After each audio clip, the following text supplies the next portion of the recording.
السلام علیکم دوستو، welcome to J J info. امید ہے آپ سب خیریت سے ہوں گے۔ آج میں آپ کے لیے ایک اور ویڈیو لے کر آیا ہوں۔ دوستو 2014 میں امریکہ کے ٹاؤن میں ایک آدمی کی موت ہو گئی جس کا نام رونالڈ ریڈ تھا۔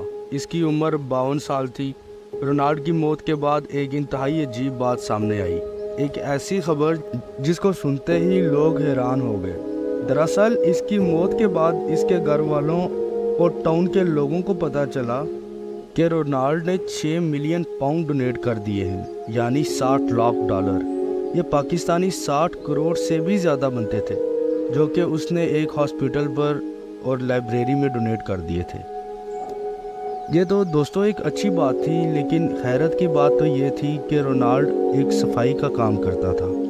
رونالڈ امریکہ کے ایک سٹور جیسی بانی میں صفائی کا کام کرتا تھا، جہاں اس کی آمدنی بہت کم تھی۔ تو آخر پھر اس کے پاس اتنے پیسے کہاں سے آ گئے؟ اتنے پیسوں کے باوجود یہ صفائی کا کام کیوں کرتا تھا؟ اپنا بزنس کیوں نہیں کرتا تھا؟ ان پیسوں کا اس کی فیملی کو بھی نہیں پتا تھا۔ اس نے اپنی فیملی کے نام بھی اچھے خاصے پیسے لگائے ہوئے تھے۔ اس ٹاؤن کے لوگ بھی پریشان تھے کہ یہ ماجرا آخر ہے کیا۔ دوستو رونالڈ ایک مڈل فیملی میں پیدا ہوا تھا اور ورلڈ وار 2 میں دوسری جنگ عظیم کے دوران یہ امریکی فوج کا حصہ بھی رہ چکا تھا۔ اس جنگ کے بعد اس نے فوج چھوڑ دی اور گھر آ گیا۔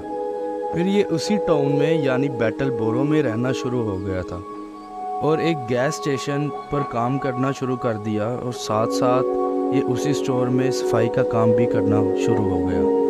اس نے شادی بھی کر لی اور اس کے 2 بچے بھی تھے۔ یہ نارمل زندگی گزار رہا تھا اور اس کے پاس ایک پرانی سی گاڑی تھی۔ یہ کپڑے بھی پرانے پہنتا تھا۔ دوستو رونالڈ کی زندگی کی ایک اور کہانی یہ بھی تھی جس کو کوئی بھی نہیں جانتا تھا۔ یہ اپنے پیسے مختلف کمپنیوں میں انویسٹ کرتا تھا۔ اس کے ایک دوست کا کہنا ہے کہ یہ اگر $50 کماتا تھا تو اس میں سے $40 انویسٹ کر دیتا تھا، پر اس کا دوست بھی نہیں جانتا تھا کہ یہ اتنا امیر ہو گیا ہے۔ رونالڈ کے پاس اس وقت 100 کمپنی سے زائد کے سٹاک تھے، جیسا کہ Johnson Johnson, J B Morgan وغیرہ۔ رونالڈ اس کام میں بہت ماہر ہو چکا تھا۔ اس کے مرنے کے بعد اس کے کمرے سے بہت سی کمپنیز کے اینول رپورٹس اور بہت سے کاغذات نکلے۔ رونالڈ تقریباً $80 لاکھ کا مالک تھا۔ وہ شاید اپنی زندگی میں چینجز لے کر آنا ہی نہیں چاہتا تھا۔ اس نے سوچا ہوا تھا کہ اس کے مرنے کے بعد یہ پیسے وہ ٹاؤن کی لائبریری اور ہاسپٹل کے کام میں آ جائیں گے اور باقی کے اس کی فیملی کے کام آ جائیں گے۔ دوستو یہ تھی رونالڈ کی زندگی۔ اپنا خیال رکھیں، دعاؤں میں یاد رکھیں۔ میرے چینل جے جے انفو کو لائک، سبسکرائب، شیئر کیجیے۔ اللہ حافظ۔